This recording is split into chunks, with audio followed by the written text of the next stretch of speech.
Hello everyone, and welcome to my Sister Wives For You channel. I hope everyone is having a wonderful day. Before we begin, please hit the subscribe button and give this video a thumbs up. The courtroom was electric with tension, the kind of energy that could only be described as history in the making, and at the center of it all stood Kody Brown, the once charismatic patriarch of Sister Wives whose world had finally imploded under the weight of years of scandals, betrayals, and questionable choices, and as the gavel pounded, echoing off the marble walls like a drumbeat of justice, the shocking reality became clear. Kody Brown had been sentenced to 22 years, a number that sent gasps throughout the gallery, a number that sealed his fate in a way no one thought possible for a man who had spent decades projecting an image of power and control, yet watching the downfall unfold live, with cameras capturing every micro-expression. The most jaw-dropping part wasn't simply the sentencing itself, but the person who delivered the final blow in this televised courtroom drama, none other than his first wife, Meri Brown, who after years of quietly enduring humiliation, manipulation, and heartbreak, finally rose with fire in her eyes and a voice steady as steel, obliterating Kody in a speech that will go down in reality TV history as the moment when the oppressed turned conqueror, when the discarded first wife claimed victory over the self-proclaimed head of the family, and the crowd inside the courtroom was visibly torn between disbelief and cathartic relief. Because what Meri did was more than testify, she delivered a verbal evisceration, recounting years of emotional neglect, financial exploitation, and even alleged secret dealings that ultimately tied into the case that brought Kody down. And her words didn't just sting, they carved through the air with such intensity that even the judge paused, visibly struck by the raw authenticity pouring out of Meri's testimony, and it wasn't lost on anyone that her courage was more than personal. It was symbolic of every voice Kody had silenced, every tear shed in secrecy, every moment where his control seemed untouchable, until the final act where Meri, the woman he once dismissed and degraded on national television, became the very person responsible for dismantling his empire in front of the entire world. And as the cameras zoomed in on Kody's face when the sentencing was announced, gone was the bravado, gone was the smug grin, replaced by a hollow, almost unrecognizable man whose life had been stripped down to numbers and consequences, a man staring down 22 years not just behind bars but 22 years of irrelevance. While Meri walked out of that courtroom transformed, shoulders squared, chin raised, her stride that of a woman who had not just survived the storm but commanded it, and the fans outside erupted like it was a sporting event, chanting her name, cheering as though justice had finally been served, because in many ways it had, not just for Meri but for Christine, for Janelle, for every viewer who had watched Kody's favoritism toward Robin unfold while the original wives were discarded like afterthoughts. And it was fitting that Meri's takedown wasn't bitter or venomous, but laced with a calm power, the kind of strength that comes from knowing the truth is finally on your side, as she reminded the court and the world that integrity, patience, and persistence can outlast arrogance, manipulation, and lies. And while Kody's attorneys scrambled to argue for leniency, their words fell flat against the weight of Meri's testimony, which had painted a picture so undeniable that even the staunchest defenders of Kody struggled to maintain their composure. And in the days that followed, headlines splashed across every outlet. Sister Wives patriarch sentenced to 22 years. Meri Brown emerges as the heroine in Courtroom Showdown, and the most brutal of all, from polygamy to prison, the fall of Kody Brown. And what made this saga even more compelling was the eerie silence from Robin Brown, the wife Kody once shielded above all others, whose absence in the courtroom spoke louder than words, leaving fans to speculate whether she had abandoned him in his darkest hour or whether she herself feared being implicated in whatever tangled web had finally ensnared Kody. And with Christine living happily ever after with David Woolley, Janelle focusing on her health and empowerment journey, and Meri now elevated to folk hero status among fans, the narrative flipped entirely, from women trapped in a toxic polygamous structure to women victorious in their independence, while Kody, once the orchestrator of the family's destiny, now became its cautionary tale. And what no one could forget was that final courtroom moment, when Meri looked directly at him, No fear, no regret, and told him, "You thought you had control over me, but today, I have control over the truth." A statement that will be replayed endlessly in documentaries, TikToks, and late-night monologues. And as reality television history writes itself, this wasn't just a legal sentence. It was a cultural reckoning, a finale no producer could script, a scene so raw that fans swore it felt both heartbreaking and exhilarating, because love him or hate him, Kody Brown had become a symbol of unchecked ego, and in that courtroom, stripped of his bravado, sentenced to 22 years, and publicly destroyed by the very woman he underestimated, the curtain finally fell on a saga that had captivated the world for over a decade, leaving everyone to wonder not about his legacy, but about the legacy of the women who broke free, and in particular Meri, who walked out not as the abandoned wife of a failed patriarch, but as the woman who turned her pain into power and forever redefined what justice looks like when reality TV collides with reality itself.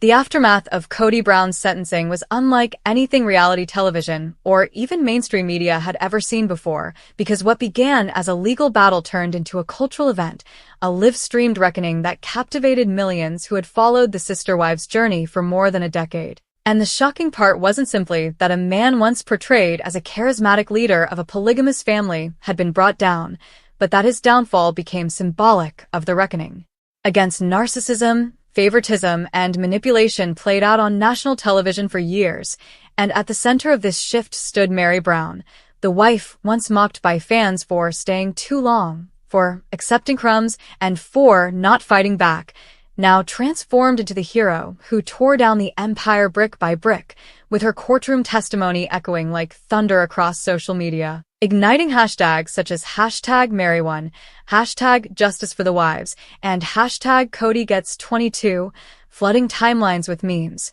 commentary, and celebratory videos from fans who had waited years to see him face accountability. And what was especially riveting was how Meri's destruction of Kody wasn't driven by vengeance, but by a quiet, deliberate unmasking, where she recounted incident after incident of financial mismanagement, of how Kody would boast about being rich and making lavish donations, while wives like Janelle and herself walked away from the marriage with nothing, how he used religion as a shield to control them while secretly cutting deals and redirecting funds, and how he played favorites to a degree that not only broke apart his family but left deep scars, scars that were now finally being acknowledged in a court of law. And as she spoke, you could see Kody squirm. You could see the bravado drain from his face, because this wasn't a confessional couch interview he could spin or a TLC storyline he could edit. This was sworn testimony under oath, and the world watched live as the man who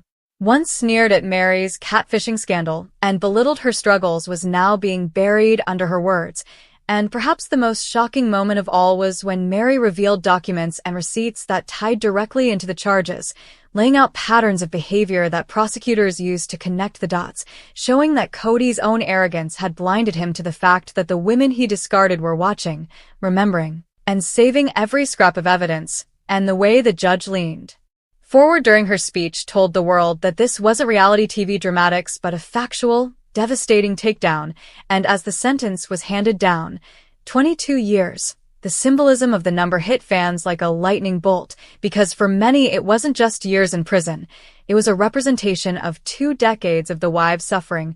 2 decades of control, lies, and manipulation, turned back on him in the most public way possible. And outside the courthouse, crowds gathered like it was a festival, chanting Meri's name, waving posters that said Team Meri,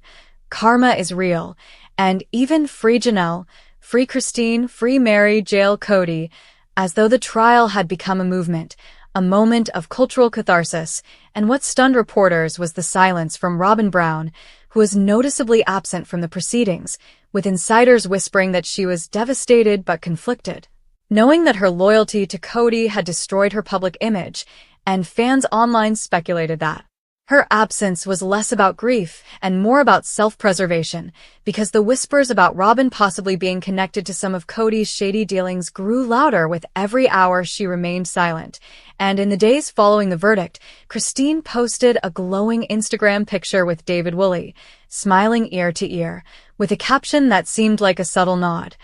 Peace tastes even sweeter when you know the storm has passed. While Janelle shared a powerful selfie about resilience, health, and freedom, reminding fans that she had rebuilt her life without needing Kody's chaos. And meanwhile, Meri, suddenly the most celebrated figure in the entire saga, released a simple but powerful message, a photo of her standing tall outside the courthouse with the caption, "The truth will always win," and it went viral within minutes, being shared by celebrities, activists, and thousands of fans who saw her as a symbol of perseverance, and media outlets immediately began pitching documentaries, podcasts, and special reports about the rise and fall of Kody Brown, with streaming platforms reportedly in a bidding war to secure rights to the courtroom footage and Meri's first exclusive sit-down interview. And what no one could ignore was how surreal it all felt. That a reality TV star who once sat around picnic tables discussing polygamy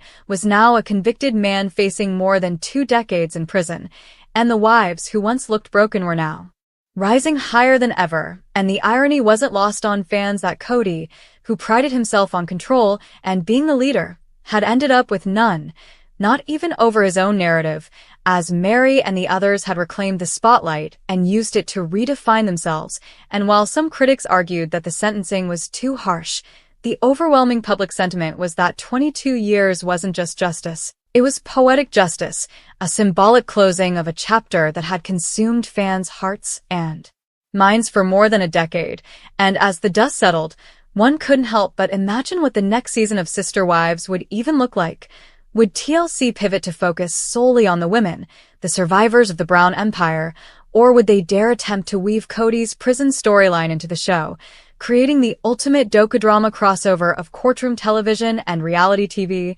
And whatever direction it takes, one thing is certain: the finale fans had been begging for had finally arrived. Not in a carefully scripted TLC special, but in a raw, unscripted courtroom finale that no one could have written better. And as Meri walked away from it all, no longer in Kody's shadow but blazing her own path, fans knew they had witnessed the rebirth of a woman who had been underestimated for far too long, a woman who didn't just survive the polygamous experiment, but ended up being the one who toppled its king, leaving Kody to serve his 22 years, not as the head of the Brown family, but as inmate number redacted. A fitting ending to a saga that had enthralled and enraged viewers for years, and the beginning of a new chapter where Meri's legacy will be remembered not as the wife who stayed, but as the wife who conquered. In the weeks following the courtroom finale, the shockwaves of Kody Brown's 22-year sentencing didn't fade, but instead grew louder as more revelations trickled into the public eye. And while the legal system had already spoken, the court of public opinion was just beginning its trial, dissecting every piece of Meri's testimony, every facial expression Kody made during sentencing, and every strategic silence from Robin. And it became clear that this wasn't just the teller symbolized the broader struggle of women finding their voices after years of suppression. And TLC executives, though tight-lipped, were rumored to be rebranding the next season into a women-centric narrative, with Christine, Janelle, and Meri at the forefront, their arcs now elevated by the courtroom drama that had captured global attention, while Kody, confined behind bars, was left only with fragments of the power he once wielded. And perhaps the most satisfying part for fans was that the poetic justice wasn't scripted. It wasn't produced. It was real, raw, and irreversible, a reminder that arrogance and manipulation may thrive temporarily, but eventually collapse under the weight of truth. And as Meri continued posting empowering messages online, her newfound confidence shining brighter than ever, fans knew this wasn't just about Sister Wives anymore. It was about a woman finally writing her own ending. A woman who once sat quietly at Kody's side but now stood boldly at the center of her own story. Victorious, unstoppable, and unforgettable.